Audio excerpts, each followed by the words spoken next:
할렐루야. 네, 주의 은혜가 여러분 모두에게 함께 하시기를 간절히 축복합니다. 무더위 때문에 밤잠 설치시는 분들이 많으시죠? 그나마 어제는 좀 시원해갖고 좀 주무셨을 텐데 더위 가운데 지치지 마시고 또 물 많이 드시고 이러시면서 잘 이겨내시고, 특별히 우리 어르신들 한 분 조심하시기를 다시 한번 간절히 부탁드리고요. 또 목장에, 아까 광고 드렸지만 목장의 목자들께서는 이렇게 연약한 분들도 가정에 이렇게 냉방시설이 좀 없다 하시는 분들한테 미리 연락하셔서 너무 힘들게 계시지 마시고 교회로 이렇게 오시도록 우리 목자들께서 좀 챙겨주시기를 다시 한번 부탁드립니다. 네, 오늘은 7교회를 통해서 오늘 우리 교회와 성도들에게 주시는 말씀 5번째로 제목에 써 있는 것처럼 편한 것에 빠지지 말고 주의 평안을 구하라 하는 제목으로 오늘 4대 교회의 이야기를 통하여서 말씀을 좀 듣습니다.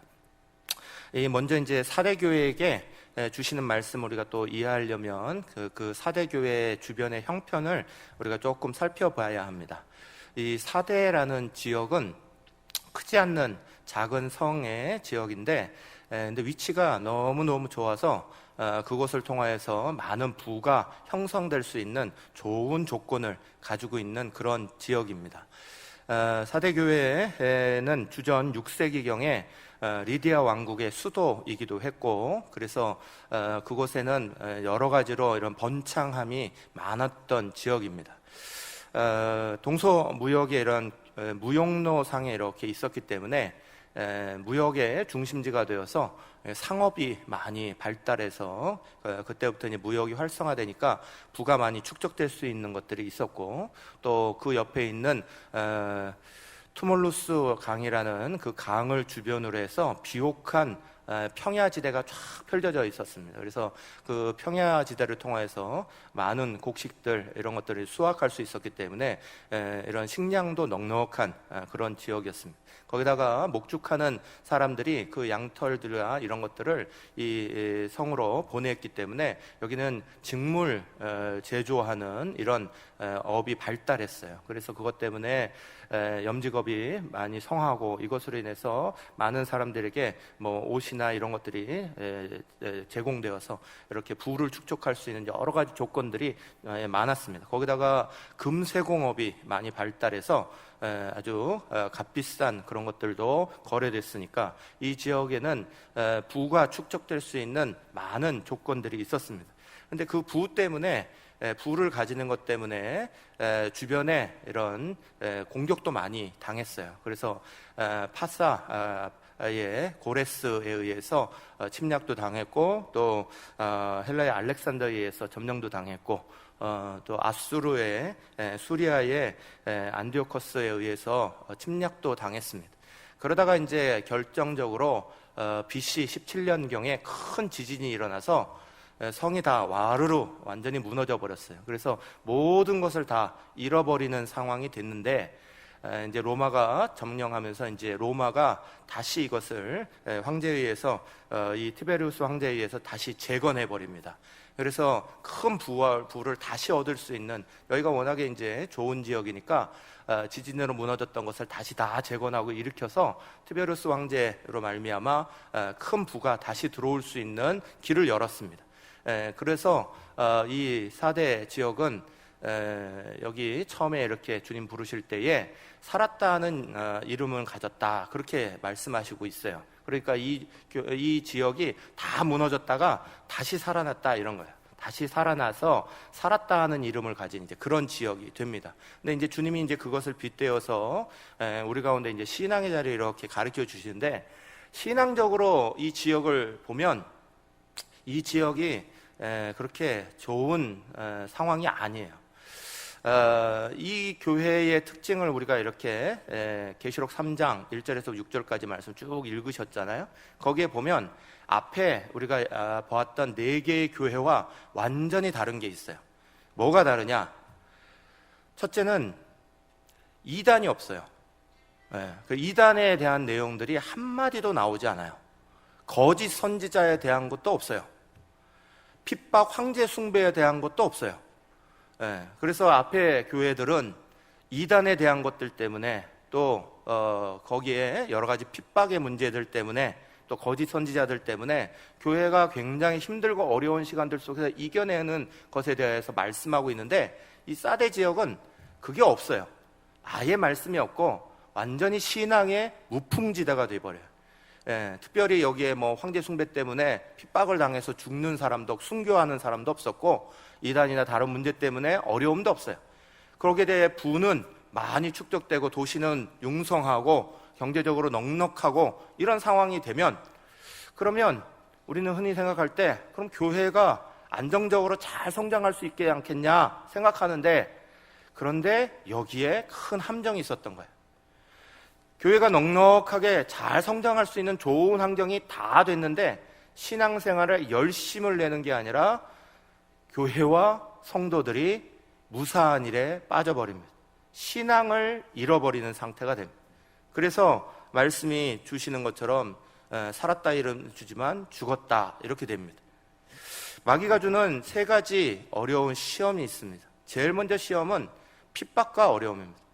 그 핍박과 어려움에 대해서 그것을 당할 때, 괴로움 당할 때 넘어지는 성도들도 있지만, 그러나 대부분의 성도들은 핍박과 어려움 속에서 강하게 일어나고 그것이 신앙이 가진 중요한 믿음의 힘이기도 합니다. 이단과 유혹에 대해서도 사단이 두 번째로 시험을 던집니다. 그때도 잘 이겨내는 경우가 많습니다. 그리고 그것을 잘 물리쳐버리는 경우가 많습니다. 근데 세 번째 사단이 주는 시험의 중요한 것은 바로 무사한 일입니다. 편안한 생활을 줘버립니다. 그러면 여기에 스스로 무너지는 사람들이 대단히 많습니다. 오늘 사대교회의 이야기를 통해서 우리 가운데 오늘 성경은 이것을 가르쳐 줍니다. 이 편안한 상황이 되어버리는 것의 무서움에 대해서 가르쳐주고, 그 속에서 우리 자신들이 겉모양만 남아버리는, 껍데기만 남아버리는 모습이 되지 않도록 우리 가운데 경계하시는 말씀을 주시는 거예요. 그래서 계시록 3장 1절 말씀에 이렇게 선포하고 계십니다. 사대교회의 사제에게 편지하라. 하나님의 7영과 7별을 가지신 이가 이르시되, 내가 내 행위를 아노니 내가 살았다 하는 이름은 가졌으나 죽은 자로다. 아멘. 이 교회에게 주시는 말씀에 살았다 하는 모습은 있지만, 그 이름은 있지만 죽었다는 거예요. 이들이 살았다 하는 환경, 다시 무너졌다가 다시 번창하게 된, 그래서 현재 번창하고 평안하고 이런 일들이 주어졌습니다. 그런데 그 환경 속에서 오히려 신앙은, 그 속은 죽어버린 경우가 되었다. 우리의 신앙의 자리 안에 살아있는 것처럼 보이지만 죽어있는 신앙을 가진 사람이 대단히 많습니다. 신앙이 죽는 이유가 과연 뭐냐? 교회의 역사상 교회가 심각한 죽음의 신앙을 가진, 죽은 신앙을 가졌을 때가 있습니다. 그것이 중세교회 천년의 시대입니다. 중세교회는 겉으로 볼 때는 대단히 융성했습니다. 우리가 지금 유럽으로 가서 여러 가지 구경을 할 때 구경의 대부분은 중세교회가 만들어 놓은 그 터들입니다.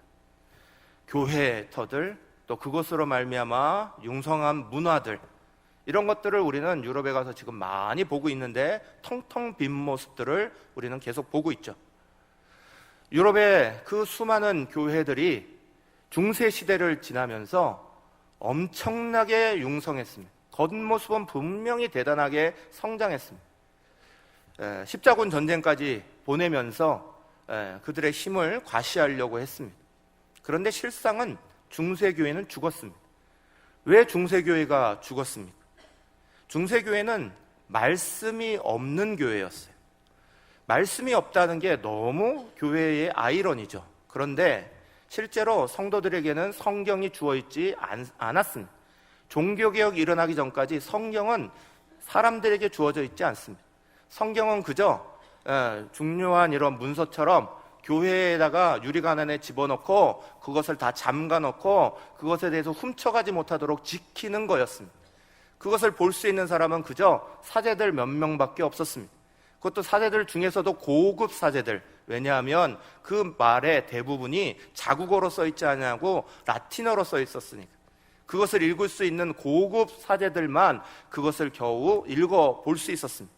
그러니까 사람들에게 아무리 말씀을 주고 말씀을 얘기하고 해도 사람들이 알아들을 수도 없었고, 그 말씀을 거짓으로 아무리 가르쳐도 그것에 대해서 분별할 수 없었습니다. 사람들이 말씀이 없는 상태에서 살아간 기간이 1000년의 교회 시간 속에 주어진 겁니다. 그 시간들 속에 교회의 성도들은 기도에 열심을 냈냐? 그럴 이유가 없었습니다. 초대교회는 핍박과 어려움 가운데 자랐습니다. 그러니까 교회가 하나님 앞에 끊임없이 기도할 수밖에 없었습니다. 그러나 그 교회가 지상으로 나왔습니다. 그리고 교권을 가지기 시작했습니다. 그 교권이 얼마나 강했는지 이제는 각 나라의 왕을 세울 수도 있고 폐위시킬 수도 있습니다. 교권이 세상을 다스렸습니다. 그러니까 사람들이 교권에 그냥 충성하면 되는 거지 기도할 이유도 없습니다. 기도하는 것은 그저 수도원에 들어가서 하는, 산속에 들어가서 수도원 만드는 사람들에게 넘기면 됐고, 그 사람들만 기도의 자리, 수도원에 있는 사람만 지키면 됐고, 일반 성도들을, 또 사제들 기도할 이유가 없었습니다. 편안했으니까요. 그럴 때 교회는 죽었습니다. 그때 교회가 무너지고 죽어가는 일들이 우리의 교회 역사 가운데 떡하니 기록되어 있습니다. 사랑하는 여러분, 오늘 정말 무서운 신앙의 도전은 아니라는 상황 속에 들어가는 겁니다. 너무 좋은 상황 속에 들어가는 겁니다. 그런데 그 상황이 내가 아프다 하는 걸 느끼지 못하는 상황으로 바뀐다면, 그러면 그건 정말 무서워지는 겁니다. 우리 한번 생각해 보실까요? 우리의 자녀들이 만약에 팔이 부러지고 다리가 부러졌습니다. 그런데 그 아이들이 뭔가 몸에 신경적인 문제가 있어서 팔이 부러져도 부러진 아픔을 모릅니다. 다리가 부러져도 다리가 부러진 아픔을 모릅니다. 그러면 어떻게 될까요? 얼마나 위험한 상황이 벌어질까요? 저는 선교사 훈련 받을 때에 제가 참 존경하던 교수님이 오셔서 우리 선교사 훈련을 막 했었습니다. 여자 교수님이었습니다. 아주 우리 교단의 이름만 대면 다 아실 만한 그런 분입니다. 그 교수님이 얼마나 열정이 대단하신지, 우리가 새벽 5시에 일어나서 새벽 5시 새벽 예배부터 시작해서 밤에 시간이 없으니까 밤에 10시까지 과제하고 강의하고 이러면서 하루 종일을 합니다. 그런데 그 여교수님이 거의 80%의 강의를 하시는 거예요. 그 하루에 강의하시는 시간만 해도 8, 9시간씩 막 강의를 하시는 거예요. 오늘 하시고 내일 하고 일주일 내내 하시는 거예요. 그러니까 우리가 옆에서 볼 때는, 우리도 선교사 훈련 받으면서 그때 한참 30대로 젊었을 때인데 이걸 못 따라가겠는 거예요. 얼마나 막 쏟아 부으시고 막 그러시는지 존경스러웠어요. 그런데 그 교수님에게는 사연이 있어요. 그 교수님이 몸이 너무 안 좋으셔서 그래서 몇 번 죽을 고비를 넘기셨거든요. 그거 넘기시면서 수술을 여러 곳에 하셨어요. 그 수술하시면서 몸에 센서 기능을 가지고 있는 것을 다 제거하셨어요. 거기에도 막 암이 퍼지고 막 그러시니까 그걸 다 제거하셨어요. 그래서 아픔이 와도 아픈 거를 전혀 느끼지 못하시는 거예요. 피곤한 거를 느끼지를 못하시는 거예요. 심장에도 배터리를 넣어놓은 거를 딱 놓고 다니셔갖고 이게 뛰면 뛰는 거고 멈추면 멈춰버리는 거예요. 예전에 저는 한때 어리석은 생각으로 아프지 않으면 좋겠다, 아픔을 느끼지 않으면 얼마나 좋을까, 이런 생각을 했어요. 근데 그 교수님을 보니까 아니에요. 아프지 않으시니까, 느끼지 못하시니까 열정 쏟으시고 막 하시는 건 너무 좋은데 이분은 정말 위험한 거예요. 어느 한순간에 성교학 교수님이시니까 세계 곳곳을 다니시는데 가셨다가 문제가 딱 터져버리면 그 상태로 그냥 병원 갈 시간도 없이 바로 돌아가 버리시는 거예요. 그러니까 그 위기 속에서 늘 살아가시는 거예요. 실제로 한번 이렇게 남미 쪽을 가시다가 이 심장에 넣어놓은 기계가 딱 멈춰가지고 후배들 사이에, 우리 신학생들 사이에 총 비상이 걸려서 이분 놓고 엄청나게 중보기도 했던 기억이 있어요. 그래서 간신히 거기 이렇게 해서 살아나신 그런 때가 있어요. 사람이 아픔을 느끼지 못하고 괴로움을 느끼지 못하면 굉장히 좋을 것 같지만 사람에게 있어서 그것은 굉장히 위험한 겁니다. 교회도 마찬가지고 성도도 마찬가지입니다.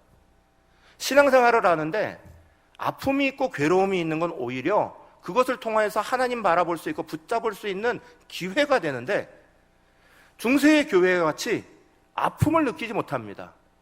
힘든 것을 모릅니다. 그리고 어느 날인가 이것이 완전히 무너지는 상황이 벌어지게 되는 거예요. 사랑하는 여러분, 오늘 우리의 삶의 자리 안에 믿음으로 이렇게 걸어가는 그 안에 우리가 오늘 우리의 삶의 자리가 편안하고 좋은 것들만 막 열리면 대단히 좋을 것 같지만 그때가 엄청나게 위험한 시간이 됩니다. 오늘 사대교회를 향하여서 주님이 경고하신 말씀이 계시록 3장 2절의 뒷부분에 나오는데요, 하반절이 이렇게 말씀하고 있어요. 내 하나님 앞에 내 행위에 온전한 것을 찾지 못하였노니 그러셔요. 아까 말씀드렸죠? 사대교회는 주변의 환경이 다 좋아요. 모일 수 있는 환경이 다 열려 있어요. 아무도 이 사람들이 모이지 못하게 하는 사람이 없어요. 핍박도 없고 이단도 없고 또 거기에 대한 잘못된 것도 없어요. 모이면 언제든지 모일 수 있어요. 즐겁게 모여서 하나님 앞에 예배할 수 있어요. 경제적인 것도 다 좋아졌어요. 그런데 교회는 오히려 모이지 않고 아파하고 죽어가면서도 자기 아픔, 죽음을 알지 못하는 상황이 돼버려요. 그래서 말씀에 써 있기를 하나님 앞에 내 행위에 온전한 것을 찾지 못하겠다 그러셔요. 나와서 뭔가를 막 하고 있는데 하나님의 뜻하고는 아무 상관이 없다는 거예요. 하나님 앞에 뭔가 드리고 있는데 죽은 신앙으로는 하나님께 드릴 수 있는 게 아무것도 없다는 거예요. 사랑하는 여러분, 교회는, 성도는 영적인 존재들입니다. 교회는 그 생명력이 하나님 앞에 붙어 있지 않으면, 우리 주 예수 그리스도를 통하여서, 우리 성령님을 통하여서 생명력이 주어지지 않으면 우리는 죽을 수밖에 없는 그런 존재들입니다. 겉모습이 번듯하다고 살아있는 게 아닙니다. 그 안에 내용이, 영적인 것을 다 말라버리면 죽어버리는 겁니다. 나무의 생명력은 뿌리에 있죠. 보이지 않는 뿌리가 받아들여야 되는 거예요. 양분을 받아들여야지만 보이는 이 나무가 살아있는 거죠. 뿌리가 죽어버리면 그 나무는 얼마 안 있으면 반드시 죽는 거예요. 죽어 있으니까. 성경은 우리 가운데 예수님이 우리의 생명이라고 말합니다. 요한복음 14장 6절 상반절이 이렇게 말하죠. 내가 곧 길이요 진리요 생명이니 그러셨어요. 예수님이 우리의 생명이다라고 말씀하고 계십니다. 그래서 우리가 반드시 예수님과 연결되어 있냐, 함께 하고 있느냐, 이게 중요하다. 요한복음 15장 5절 말씀 우리가 같이 한번 읽으시겠습니다. 시작. 나는 포도나무요 너희는 가지라. 그가 내 안에 내가 그 안에 거하면 사람이 열매를 많이 맺나니 나를 떠나서는 너희가 아무것도 할 수 없음이라. 아멘.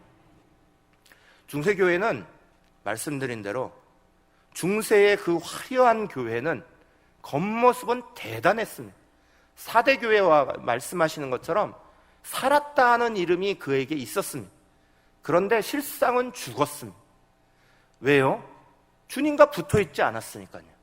말씀과 상관이 없었고 기도하는 것과 상관이 없었고 말씀대로 행하는 것과 상관이 없었습니다. 그러니 그들에게는 포도나무에 붙어있는 가지로서 아무 열매를 맺을 수 있는 능력이 없는 거예요. 오늘 우리가 편안한 시대를 살아갑니다. 한국교회가 코로나 때문에 대단히 어려움을 지금 겪고 있는 것처럼 보이지만, 그러나 실제적으로 교회에 대한 핍박도 없는 시대고 6.25 때처럼 일제시대처럼 우리 한국교회에 처음 복음이 들어왔던 구한말처럼 조선시대 말기처럼 한국의 오늘의 사회가 핍박 속에서 자라나는 시대가 아닙니다. 오늘 우리는 마음껏 하나님 앞에 나올 수 있는 상황이 됐고, 우리가 경제적으로 어렵다 힘들다 하지만 우리 세계 경제에 11일 하고 있는 그런 경제 대국의 나라입니다. 여러 가지 환경이 다 좋아지고 있는데 오히려 신앙들은 떨어져 갑니다. 저는 코로나로 인하여서 이런 생각을 가끔 합니다. 하나님이 말씀해 보면 마지막 때가 되면 알곡과 쭉정이를 구별하신다 그랬습니다. 그래서 알곡과 쭉정이를 구별하여서 키질을 막 하시면 쭉정이는 다 날아가 버리고 알곡만 남도록 흔들어 버리고 계시다. 저는 가끔 그런 생각을 할 때가 있어요. 우리가 정말 하나님 앞에 믿음으로 살아있는 신앙, 정말 하나님 앞에 깨어있는 신앙으로 있는 사람들을 주님이 이렇게 흔들고 계시는 거 아닌가, 이런 생각을 가질 때가 많습니다. 사랑하는 여러분, 겉모습이 어떤 게 아닙니다. 우리의 신앙이 살아있어야 합니다. 신앙이 살아있다는 게 뭐냐? 2절의 상반절은 우리 가운데 이렇게 가르쳐줍니다. 너는 일깨워 그 남은 바 죽게 된 것을 굳건하게 하라 그러셨어요. 너는 일깨워 그 남은 바 죽게 된 것을 굳건하게 하라. 그러면서 3절의 상반절에 또 하반절도 말씀하시기를 만일 너희가 일깨지 아니하면, 이러시면서 일깨운다는 단어를 반복해서 얘기합니다. 이건 단순한 회개의 자리를 말하는 게 아니라 신앙 양심을 말하는 거예요. 신앙의 양심이 남아있는 자리가 되어야 되는 걸 말하는 거예요. 양심이라는 게 뭡니까? 양심이라는 건 말대로 잘못하면 찔끔하고 느껴지는 거예요. 뭔가 틀어지고 나면 이건 아닌데 라고 자기 마음속에 아파야 되는 거예요. 틀렸다 하면 저희가 느껴야 되는 거예요. 신앙의 양심으로 하나님 앞에 말씀 보지 아니하고 기도하지 않는데 그것이 우리의 마음에 찔림으로 다가온 게 정상적인 거예요. 그게 신앙의 양심이 있는 거예요. 양심이 없는 사람들이 되면, 양심에 화인 맞는 사람들, 무딘 사람이 되어버리면 계속해서 이걸 하지 않아도 아무 느낌이 없는 거예요. 당연히 그러는 것처럼, 이번 한 주간도 기도하지 않고 지나가도 아무런 느낌이 없는 것처럼, 말씀으로 살지 않아도 아무 느낌이 없는 것처럼 신앙의 양심이 죽어버리면, 그러면 우리는 정말 그 남아있는 마지막 것까지도 다 잃어버리는 상황이 되는 거예요. 사랑하는 여러분, 오늘 제목이 편한 것에 빠지지 말고 평안한 주의 평안을 추구해라 입니다. 평안은 굉장히 중요하고 좋은 겁니다. 그런데 평안이라는 말과 편한 것이라는 것을 혼돈하면 안 됩니다. 그것은 완전히 다른 이야기입니다. 편한 것은 우리를 무사한 일의 태도에 빠지게 만듭니다. 요즘에 흔히 막 인재라고 불리는 사건들이 일어납니다. 얼마 전에도 쿠팡 물류 사건에 불이 크게 나서 안에 사람은 다행히 다치지 않았지만 다 재산이 날아가는 상황들이 막 벌어집니다. 그거 끝나고 나면 사람들이 이렇게 볼 때에 인재다 그럼. 인재라는 말의 뒤에는 항상 무사한 일의 태도가 있다는 거예요. 항상 거기가 그냥 좋으니까 그냥 내버려 두고 있는 거예요. 거기에 경각심 가지 않는 상황들이 벌어지면 상황이 터지는 거예요. 사랑하는 여러분, 편한 것은 평안이 아닙니다. 편안한 것을 추구하는 시대에 들어와 있어요. 그래서 뭐든지 편안하면 마음속에 부담도 안 됐으면 좋겠고, 우리가 교회 생활하는데 부담도 안 됐으면 좋겠고, 그냥 쉽게 갔으면 좋겠고, 편한 것을 추구하는 시대에 와 있습니다. 그런데 평안은 달라요. 평안은 폭풍 같은 것이 불어도, 시련이 와도, 시험이 와도 우리의 마음은 잔잔한 호수와 같이 만들어주시는 하나님의 은혜인 줄 믿으시기 바랍니다. 평안은 그 속에서, 그 괴로움 속에서 하나님을 바라볼 수 있게 하는 중요한 도구가 되는 거예요. 편한 것에 빠져버리면 하나님을 못 바라봐주만 주의 평안이 임해야 하나님을 바라보고요, 하나님 바라볼 때 우리의 마음속에는 말할 수 없는 평안함이 오는 거예요. 주변의 상황, 주변의 여건, 이런 것 상관없이 우리의 마음에 주의 평안이 들어와야 되는 거죠. 편안한 것, 그 속에서 빠져버리면 하나님도 보지 못하고 올바로 찾지도 못하는, 그저 살았다 하는 이름은 있으나 죽은 그런 교회처럼, 그런 성도들처럼 바뀌어버리게 되는 거예요. 데살로니가전서 5장 3절의 말씀은 이렇게 말씀합니다.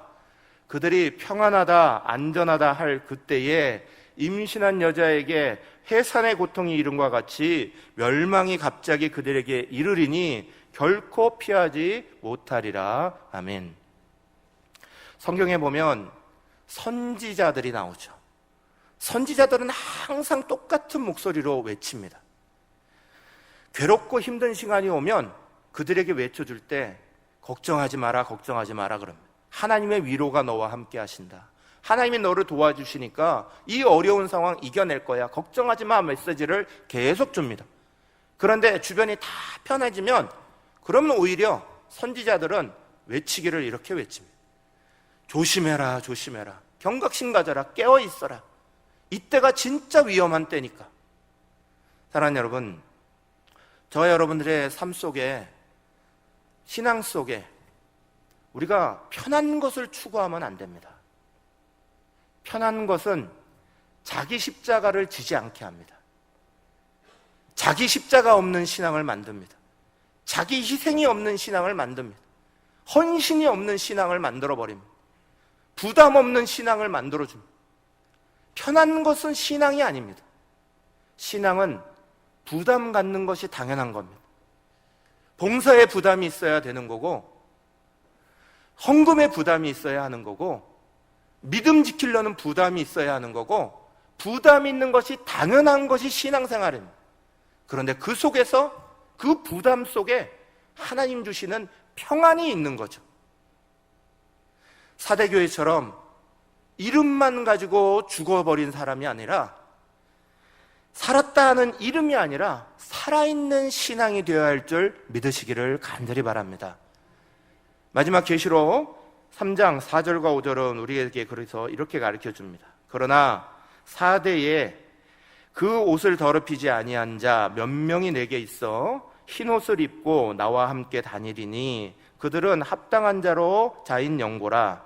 이기는 자는 이와 같이 흰 옷을 입을 것이요 내가 그 이름을 생명책에 결코 지우지 아니하고 그 이름을 아버지 앞과 그의 천사들 앞에 시인하리라. 아멘.